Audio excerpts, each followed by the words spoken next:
How you doing? Kelly. You all right? I'm fine. You are? Yep. Flying?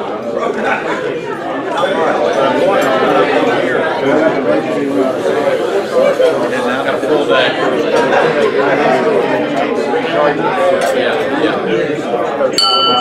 Yeah. Good morning, Gate City Rotary. Good morning. Good this morning. All right, so welcome. Great to see everyone here this morning. Great turnout. We're excited, to have the district governor here for our program.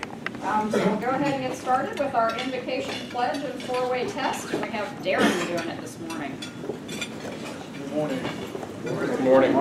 Please bow your heads.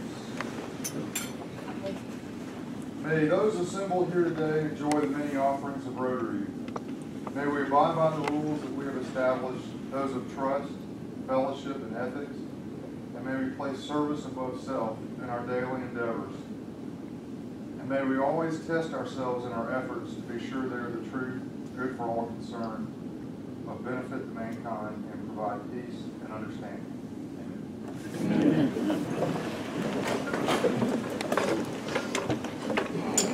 Allegiance to the flag of the United States of America and to the republic for which it stands, one nation, under God, indivisible, with liberty and justice for all.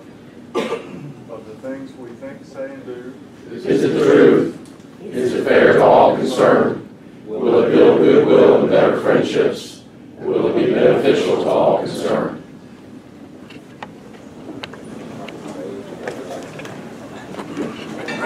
So we have our Sergeant at Arms report. All right, good morning. We've got quite a few guests visiting Rotarians. Now we've got Mr. Ken Keller from Greensboro. We've got Deborah Friedman from Summit. We've got Slade Lewis from Guilford. Zach Engel from Summit. We have Mr. David McCoy. We also have the district governor, of course, Mr. Patrick Eakes.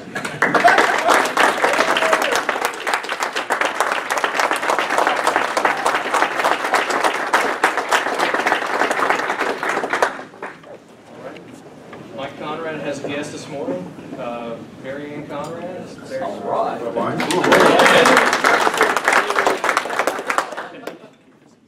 And Ralph Jones has a guest, Mr. Jeff Tillman. I want to mention too that Jeff has gone from guest status to membership candidate status. All right, so birthdays and anniversaries. We've got two today. For birthdays, Mr. Ralph Jones on the 18th. Hey, Ralph! And for anniversary, Tony Dumeyer on the 24th, 7 years.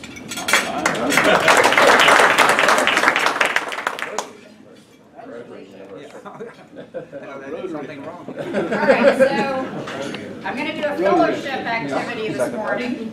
So we're not doing Happy Dollars. Happy Dollars will be back next week. Fear not, Happy Dollars. I guarantee it, you will love it. oh, that's I'm quitting. Money back guarantee, since you didn't pay me anything.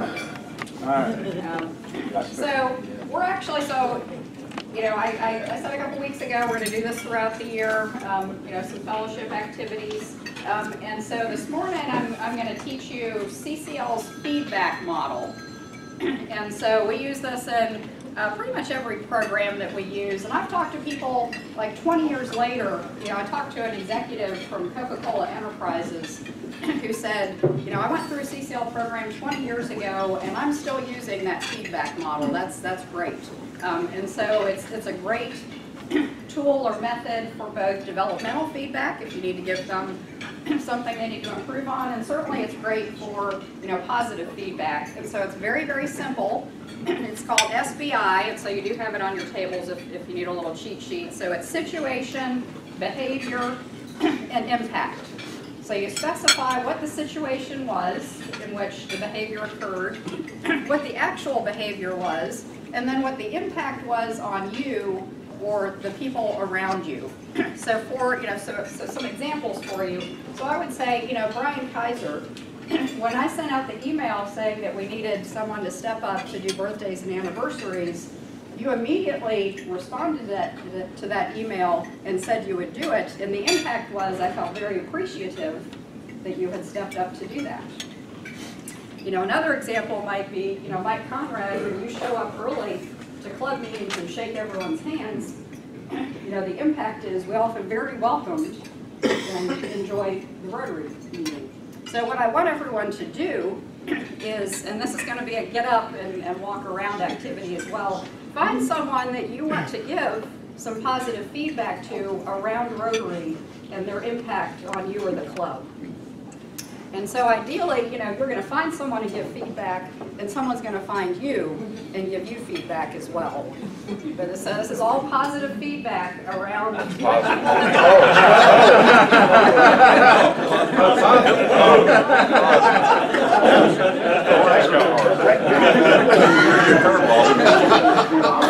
All positive feedback.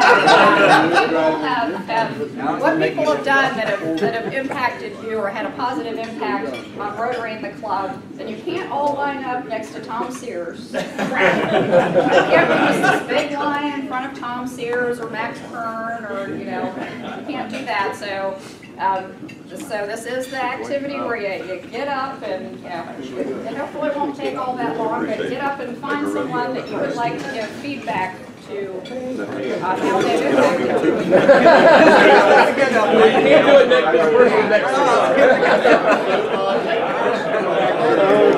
Hi Tom, I want to thank you for the video and the meeting and how right in on Rotary and just the kind of buzz. It really makes me feel good to see my members get involved. You were always great when I first joined. Always real friendly. I like this video thing, and it helps when you're in and out. You don't feel like you're so disconnected. You come to everything, that's why. Yes, I missed the last couple of weeks. I've been traveling for work.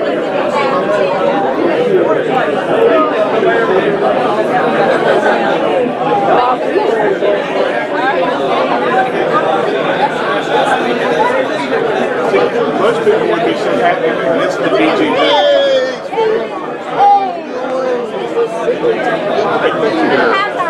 I really appreciate you being out. I know you could have been there enjoying it over here. You were working and stuff. Outreach to us is not what we would like. It's not as happy as a High Point Christian. Because we work very closely and same president, who was president last year, I thought he was a senior. Then I got the record that he's president again. I called him on the phone and said, "Do you have a problem?" That's a good idea. And he said, "No, I was only a junior." And I said, "No, honest to God, while you were a senior." I've known the family for a long time, but got to reach out. We're trying to reach out to you and put things together and so we're working.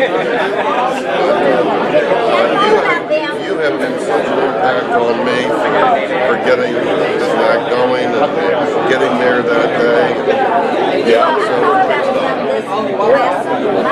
You're probably out of room. That's what Danny was saying. He thought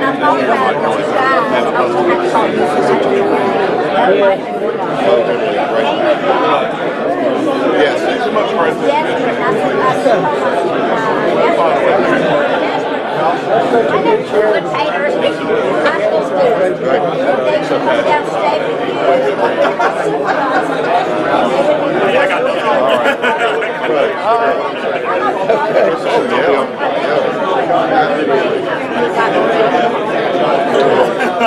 We're working on a habitat house, and I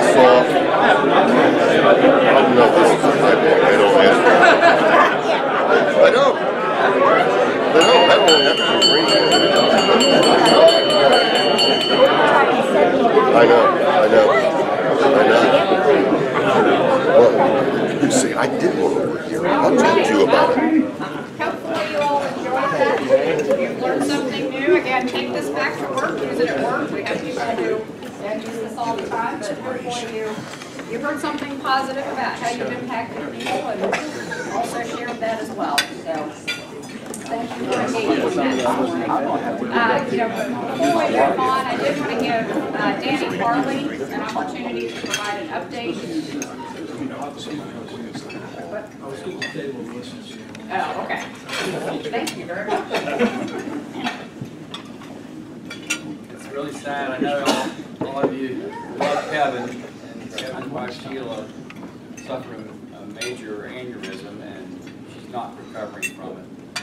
She's been taken out of the life support part of the ICU to I don't know how to say this other than, to be cared for as best as possible for the time that she has, and any kind of cards and support that you can give from Kevin and the family. Two boys and a girl. Their kids were in school with us, so I've known the Barths for about 12 years or thereabouts. Just a great family, and it's a sad situation. It's not much. All we can do is hold it. Thank you. So yeah, keep them in your thoughts and prayers, and we'll provide updates. So I'm very pleased this morning. We do have past District Governor David McCoy here, who is going to do a special presentation on the Paul Harris Society. Thank you, Emily. Good to be here. I'm chairman of the Paul Harris Society for the district. And for those of you who are not familiar with what the Paul Harris Society is, it's a group of dedicated Rotarians who pledge to give $1,000 minimum per year to the Rotary Foundation. This can be done in numerous ways. We do make it user-friendly. We can do it on a monthly. That's $85 a month. Now, Patrick and Mike know, in my case, we all waste money. Patrick and Mike know that if I gave up my 2 visits to Starbucks coffee every day, I could take care of that very quickly. We have a challenge this year, and I think we're going to make it with no difficulty. That's adding 50 new Paul Harris Society members. And we're well underway. In 1 week, we got 19. 3 of those additional ones came from the Gate City Club. And so I thank you, and I'll be glad to talk to you about it. Mike will, Slade Lewis will, who is our foundation advocate for this area. It's a wonderful opportunity. Now, by joining, also, we have organized a celebration dinner on October 8th, right across the way at the Proximity. And our speaker that evening, thanks to the arrangements made by Foundation, District Foundation Chair, Ann Matthews, past RI Vice President, will be here to speak to us. If you've heard her before, she's very dynamic, very uplifting. So I want to thank you, Mike, for arranging that. So it'll be a great evening, and would like to have some additional Paul Harris Society members. I'd like to ask Mitt Middleton, Glenn Person, and Dale Hopkins to come forward. Chip. Chip. We have a new member. There we go. Chip, I have to do that for the certificate. Not only that, you got to remember the name, right? Right. These are the 3 new ones that, thank you.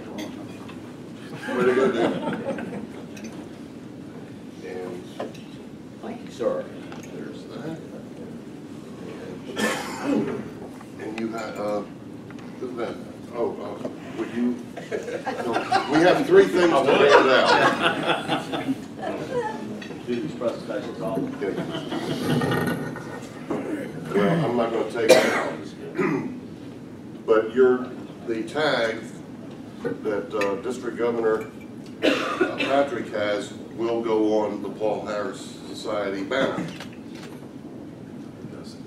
That's cool. Thank you, Patrick. Okay, and then Slade. I'd also like to call Mike Conrad to the front Yes. to accept his certificate. Mike was awful lonely on this banner by himself. One other thing that Dave mentioned, that you can attain Paul Harris Society status by contributing $1,000 or more.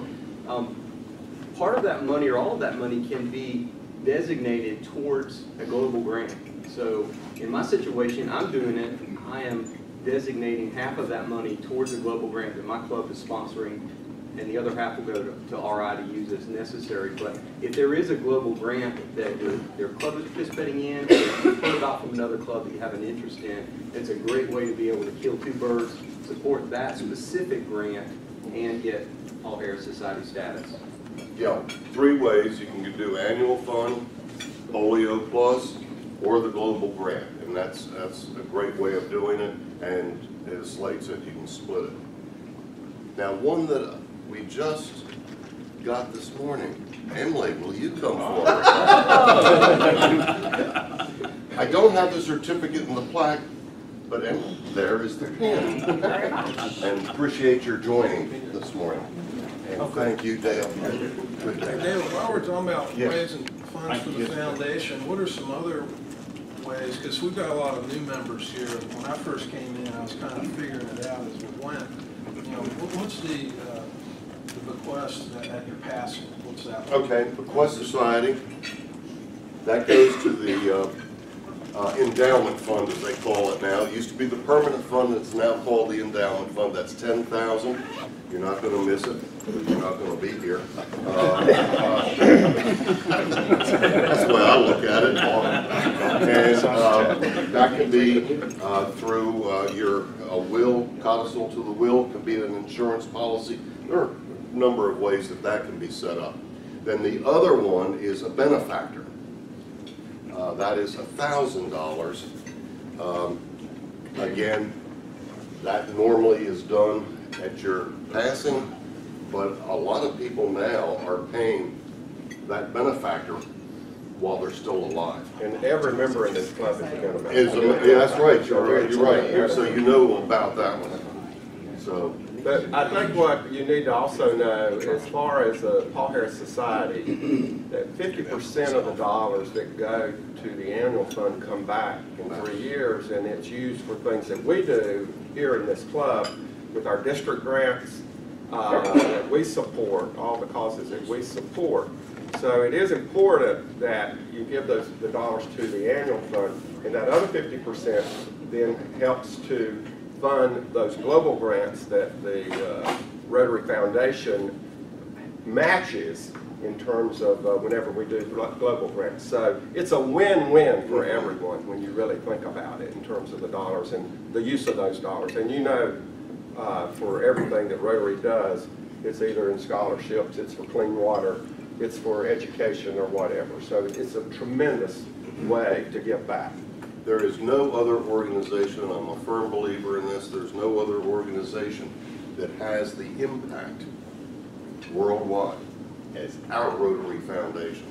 Our Rotary Foundation is the way Mike likes to describe it. And it's very true. It is our Rotary Foundation. And under the Future Vision grant module, we are getting more money back to in our district to help your club and all of the other clubs in the district reach out into their communities to do good work. So it is a win-win. Thank you. And congratulations. So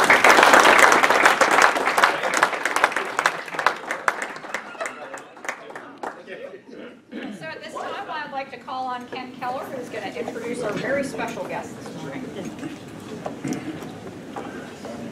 It's obvious watching Patrick circulate around and watching y'all come up and talk to him, there's really nobody here that doesn't know Patrick. Patrick has been in Greensboro pretty much from the get-go, Northwest High School, and then on to NC State, where he picked up both a bachelor's and a master's in mechanical engineering.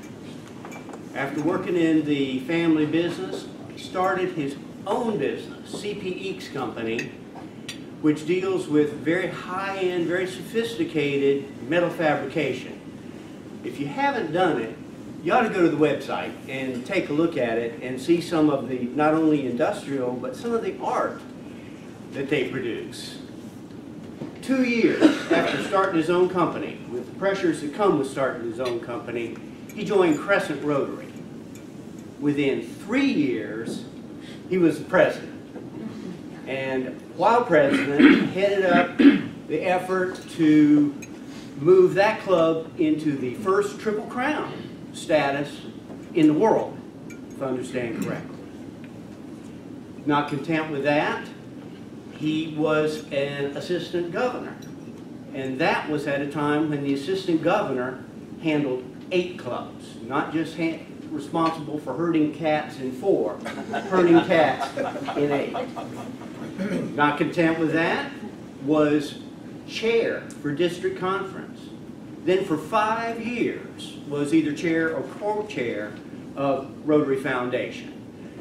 In all those capacities, continued to serve in his own club, and 3 times was awarded the Crescent Service Award.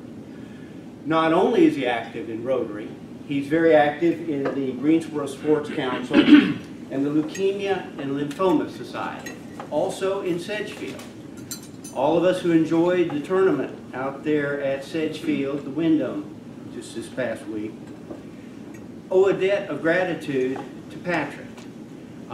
He's also been successful in getting the district golf tournament at Sedgefield.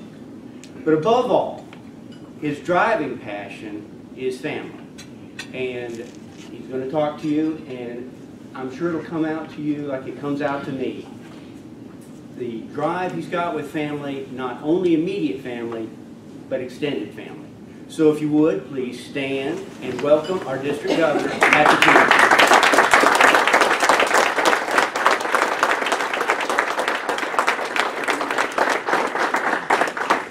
Thank you so much. It is truly great to be back here. Ken mentioned I was the assistant governor about 100 years ago.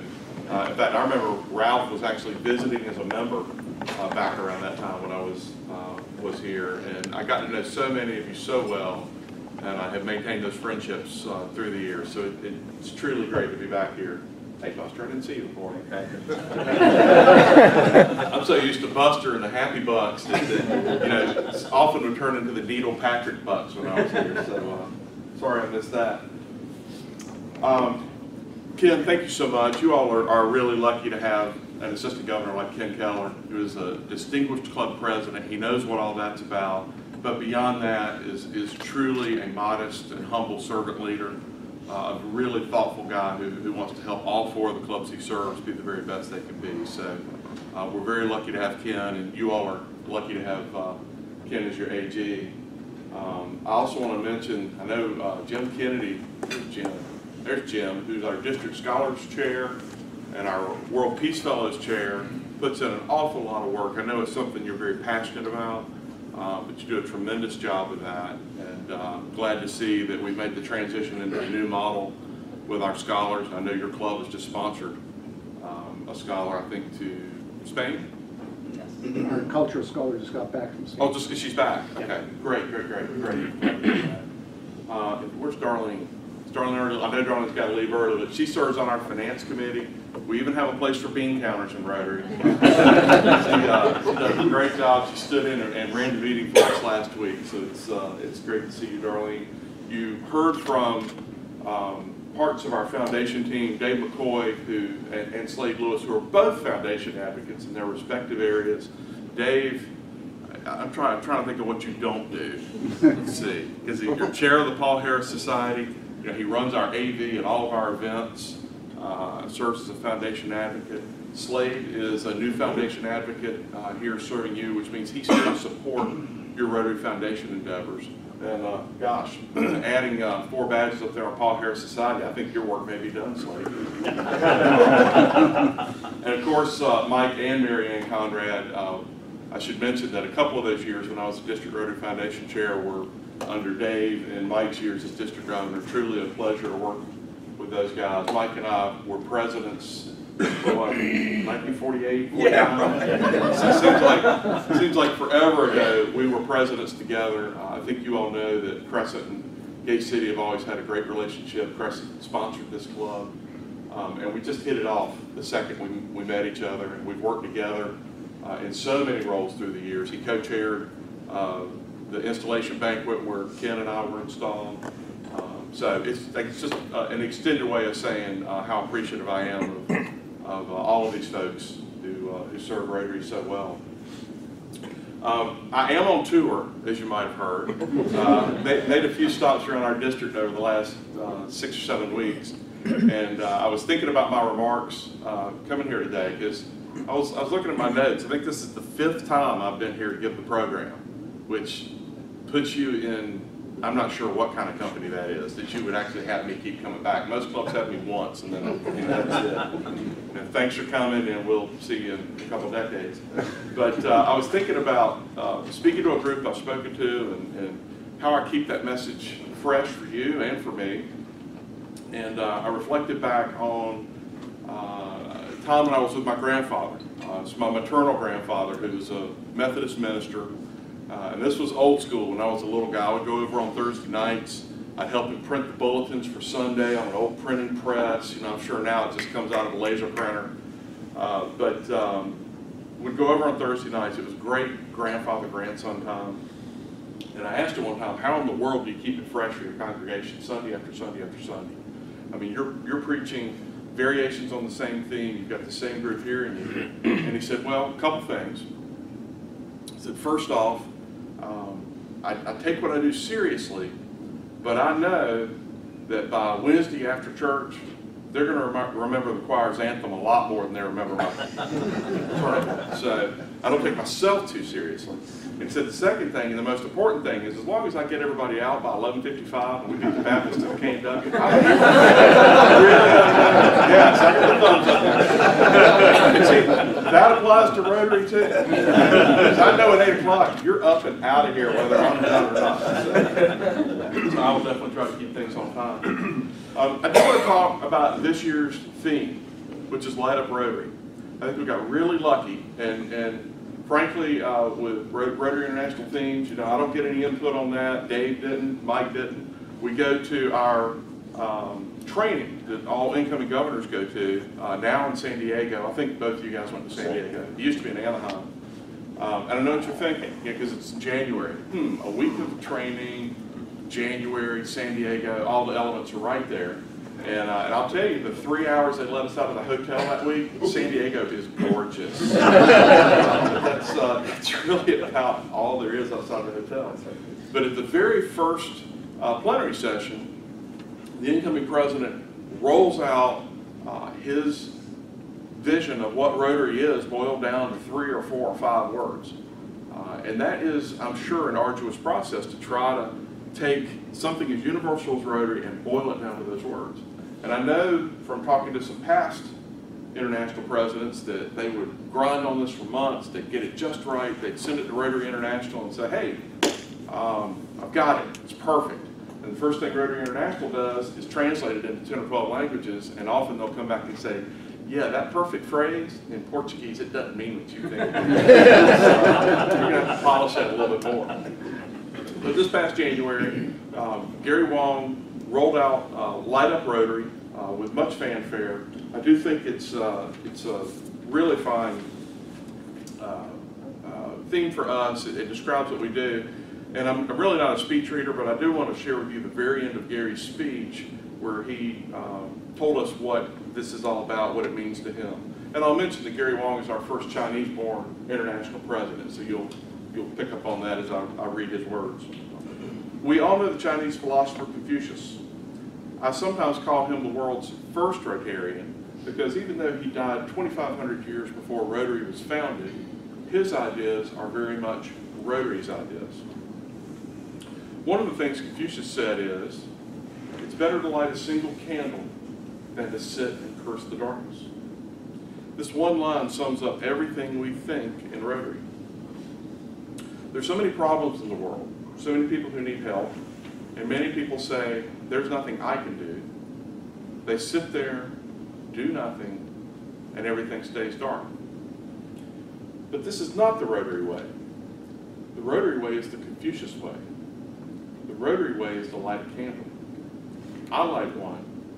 You light one. More than 1.2 million Rotarians all light one. And together we light up the world. And I think it really does describe what we do. We bring clean water to areas that have never had that. We clothe the naked. We teach the illiterate. And you all know all about this because you serve your community amazingly well.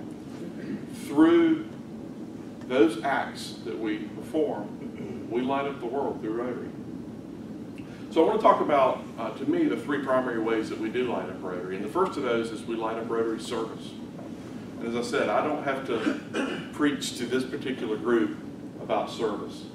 Certainly, you know, if I think of a project that I associate first with Gate City Rotary Club, certainly the orphanage in Haiti comes to mind.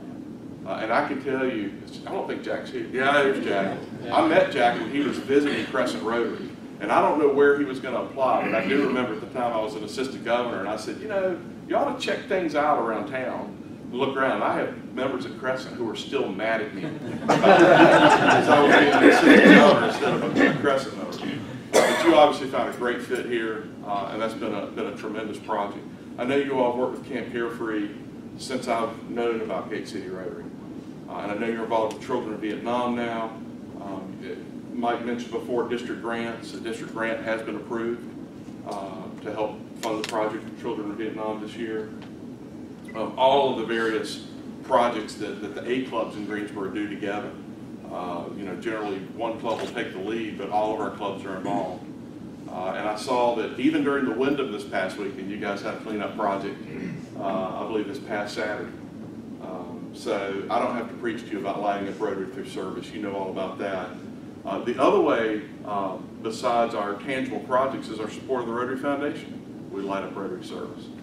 And you know, we've got a Triple Crown Club here right in front of me. One of only, we actually had 12 true Triple Crown clubs in the world. I guess we now have 10 because one of those clubs is disbanded and 2 Triple Crown clubs have merged.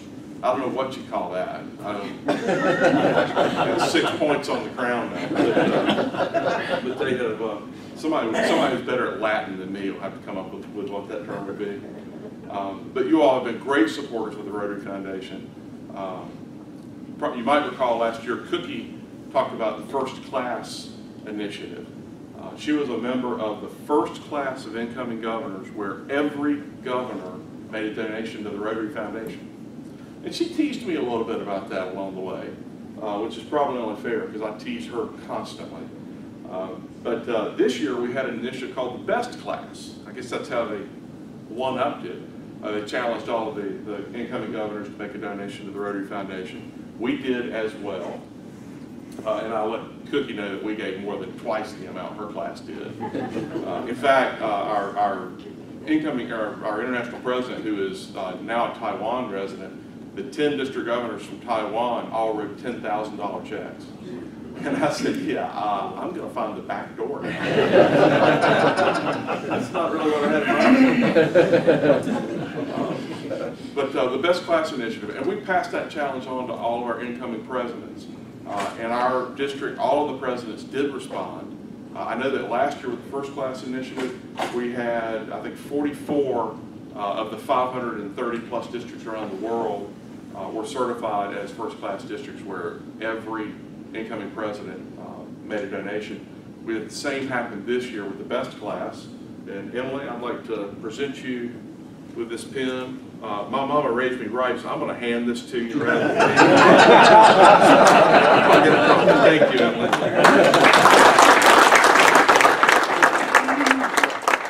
I was raised with sisters who would smack me if I tried to And of course, we extend that challenge onto our clubs as well, to be 100% sustaining and therefore to be best class clubs.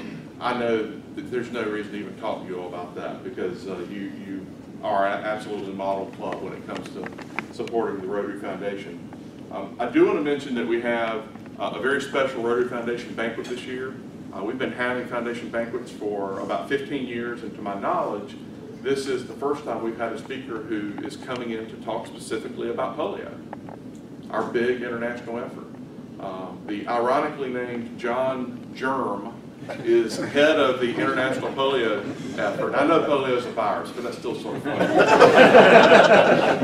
He is coming in on November 6th from Chattanooga to speak to us about the polio effort. Dave and Mike and Marianne and I have all heard him speak. In fact, we went to a training session in Florida last year intending to invite someone else to be our speaker, heard John Germ and said, yeah, we want some of that. Does a remarkable job of weaving his personal stories in the field with the polio effort, with the history of the program, and with the vital stats and figures. And I'll just give you just a quick update on where we are with polio. You all are probably familiar with the acronym PAIN, which is Pakistan, Afghanistan, India, and Nigeria. India has left that list. They're certified polio-free. That was the country that health experts said, won't happen, no way, nice try, you're never going to be able to overcome the poor water and sanitation conditions there. They are removed from the list, and during that same week of training when I was in San Diego, I wish you could have seen the faces of the district governors from India. They hit the 3-year mark while we were all together, and the combination of pride and thankfulness to the other 500 districts around the world, who they knew every one of those districts had sent people on immunization teams and sent money and sent support. It was a pretty incredible thing. And the number 2 from the World Health Organization flew 24 hours to be there to make the announcement, and then got on a plane and flew back. It's a big, big deal. In the case of Nigeria, so far this year, 5 new cases, just 5. Afghanistan, 8 new cases. Pakistan's been a little bit more of a challenge, about 100 cases, but there are new strategies in place that are starting to make an impact there as well. That one has been a challenge of security as much as logistics. There have been a few outbreaks during the year. So Rotary and the World Health Organization have gotten smarter about that. They're, all the primary border crossings now, they're immunizing children before they get out of the country to try to contain the areas where the disease has not been stopped. So it's a tremendous thing. You all are obviously a big part of that because of your support of the Rotary Foundation. I want to talk about lighting up Rotary membership. The thing that I always notice when I come to Gate City is the energy. Okay, I'm not necessarily a morning person, but I think you could convert me here. When I get here at 6:45, the place is already buzzing. There's always smiles. There's always fun going on, and that's every time I've ever been here. So I encourage you not to take that for granted. And I encourage you to think about when you first joined this club and you thought to yourself, wow, this is a group I want to be a part of.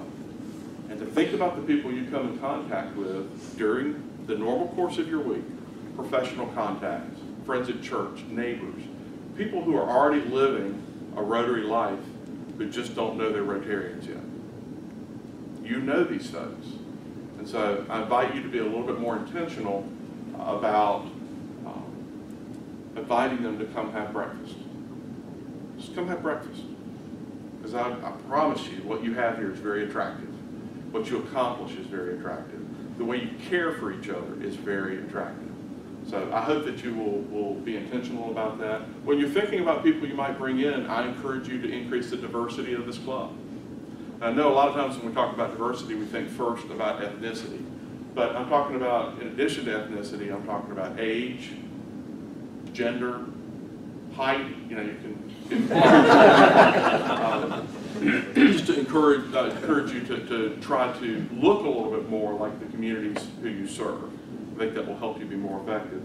You know, Cookie, many of you will remember our governor last year talked about women in Rotary, big initiative of hers. And I said then, and I say now, that's not a chick thing. That's a smart thing. Women represent half of our workforce. They represent about 20% of Rotary. Okay? So I think you can do the math there. You all know the women in this club, and I'm sure you know women in other clubs who make a huge difference. You have a woman president this year, and just 2 years ago, Darlene slipped out. You had another great woman president. So I encourage you to think about that diversity and to add to what you already have here by inviting a friend in. We'll be sure I'm doing my grandfather proud here, staying on time. The third area I want to talk about is lighting up family of Rotary. Now I have a wife, 2 children, and a dog, you know, the stereotypical family in America. But when I talk about family of Rotary, I'm really talking about the people in your life you care about. Whether you're related to them or not, the people you care about. And when I talk about lighting up the family of Rotary, what I'm encouraging you to do is to get the people you care about involved with that which you're passionate about in Rotary. To weave those two together. So that when you have a social event, that you design it with that family of Rotary in mind. When you have a service project, you get those folks involved. And I know you all are doing some of that, a good bit of that already. But I believe it is something that will make your club more powerful. And I just want to share with you a personal story for me that has had a profound impact on my life over the last year and a half. Some of you who were at district conference this past year know that Danny was dubbed with a new title, which is Cookie's brother. I became Sarah's dad at that district conference. And if you were there, you know what I'm talking about. That all started in January of last year when I asked a project chair at Crescent, could I bring my daughter to a service project, which was at Potter's House at Greensboro Urban Ministry, where we prepare and serve food every other month on the first Monday. He said, we generally say 10 years and up, you could bring your kids. And I thought about it, I said, okay, she's almost 9.5, and if I round that up, and I round it up again, and I carry the 2, and I forget about the 4-way test banner, luckily there's not one here, I'll say she's 10. So I brought her to the project, and of course they split us up right away. They gave me something they thought I could handle, which basically consisted of heating up green beans and stewing tomatoes. And they put her on the front line serving water and tea to what turned out to be 100 people who came through that night. And as you all know, this was the only warm meal these folks were going to get that day. In fact, it was early January. It was probably the only time that day they were actually warm. So I didn't get to see Sarah much during the project. After we got everything cleaned up, we were coming down High Point Road. And we got around the Coliseum, and I turned around and said, Sarah, what'd you think? And she gave me just a stone poker face. It's actually a little scary for a 9-year-old. And then she said, that was awesome. That was amazing. And I knew something had happened. I knew something had happened. She started signing up for every project she could until we got to November. My club's always been very involved with the Salvation Army Boys and Girls Club. And we serve a Thanksgiving dinner a week before Thanksgiving for families who otherwise would not have a traditional Thanksgiving meal. So I got us all signed up, my 2 children, and even I have to share my deep dark secret, I'm married to a Kiwanian, my Kiwanian wife. And about 3 days before that, I realized I'm going to be in the Northeast on business. And Kristen said, that's all right, we're still going. So I thought it was great. So I called him from Newark. I had both kids on the phone. I said, guys, how did it go? He said, well, it was good. We had classmates there. We had kids from school who were there to have dinner. And where my mind went right away was, oh boy, this is a have-not kind of thing. But that's not where my kids were going at all. They thought it was the greatest that they got to serve dinner rolls and water, and serve dinner to their friends. They continued to get involved at district conference. Danny, I think Sarah was on stage as much as Cookie. She was drawing door prizes and making announcements and all kinds of stuff.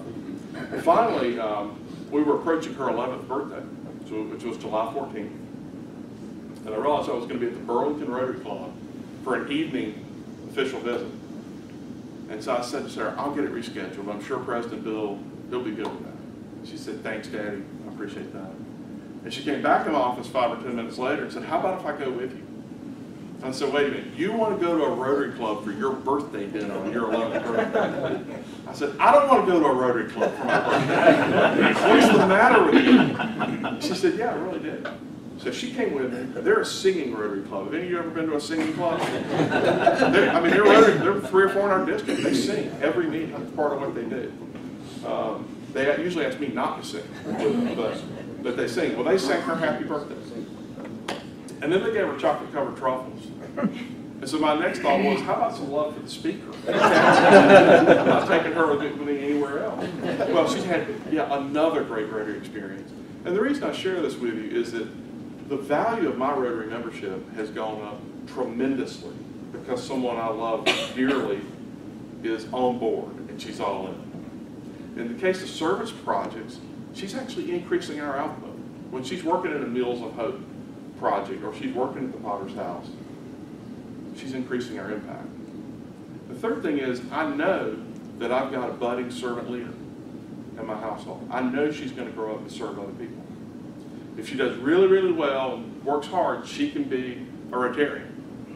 And if she falls a little short, she can join her mom's Kiwanis Club. I have high hopes.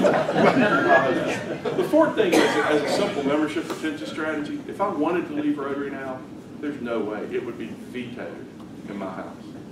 So I invite you to get your family of Rotary involved with what you're doing as a club, both socially and in terms of service. I think you'll find that it will pay dividends, obviously, to all of you, but more importantly to the people you serve. Lighting up Rotary service, lighting up Rotary membership, and lighting up family of Rotary are 3 ways that I think you can continue to fulfill our theme this year of lighting up Rotary. I do want to mention our district conference real quickly. I know that you all have generally been very large supporters of district conference. I know Marley and Kelly chaired one of those things. They know what that's all about. Kelly was very helpful to me in negotiating a contract for my conference, which will be at the Hotel Roanoke. It'll be the first time that we've traveled to Roanoke. That's good, Chip. I usually have some people say, yeah, I like that. People who've been there, you know that at one time it was frankly an old railroad hotel. Had been for over 100 years. Virginia Tech, we probably got Virginia Tech people in here. Yeah, no, that's unusual. I usually have someone do a hokey bird kind of salute when I say that. Virginia Tech bought it, renovated it. It's now a DoubleTree. So, you know, even if you're not into the Rotary Park, come on up and get a warm chocolate chip cookie when you check in. But Roanoke is a cool, funky, eclectic kind of city. And this hotel sits right over downtown. You literally walk out the door, take a bridge over the train tracks, pedestrian bridge, and drop right into downtown. There's a huge farmer's market on the weekends that is a lot of fun. You got all kinds of boutique shopping and museums downtown. We will, of course, have organized activities for you, or you can have time on your own to be able to explore the parkway, local wineries, that type of thing. We will have a new optional project this year, which will be a service project in Roanoke for the benefit of local families, so that we leave Roanoke just a little bit better than we found it. I know many of you have been to a district conference, but if you've not, I encourage you to come, if for no other reasons, for the friendships that you will make with Rotarians and other clubs, and because it will open up your Rotary experience. You will see things you had no idea were going on. It's very much like the great part of the job I have right now is being able to find out the fabulous things the clubs are doing all over the district. It's really opened my eyes to Rotary. So I encourage you to come. It'll be April 30 through May 3rd. Start on a Thursday evening. It's obviously close enough that you can drive up after work on Thursday. And despite the fact it's a really, really fine facility, it'll be at a very attractive price point to you. So I encourage you to get involved with that. The last thing I want to say, and maybe the most important thing I want to say, is thank you. I happen to know a lot about this club, and I know the great work that all of you do, and have done for as long as I've known about you. So thank you for being tremendous Rotarians. Thank you for the way you serve people all over the world. I know Rebecca Byerly was back here recently, and you all sponsored her.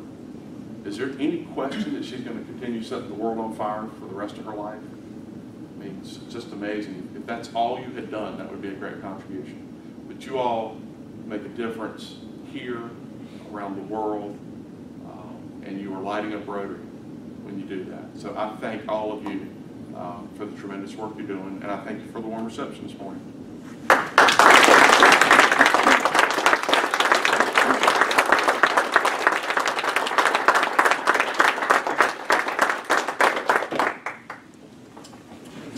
So Patrick, in honor of your visit here today, in your honor, we're going to make a donation to the Park Fund. Thank you.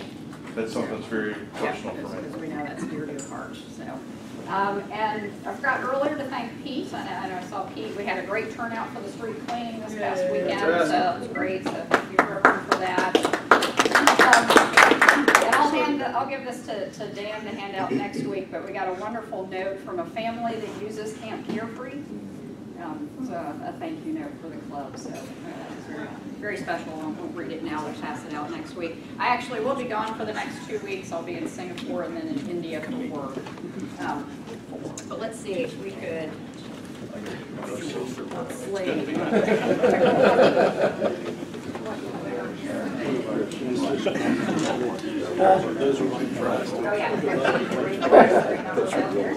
Last three numbers are 1, 1, 1. So don't forget the card on the. Have a wonderful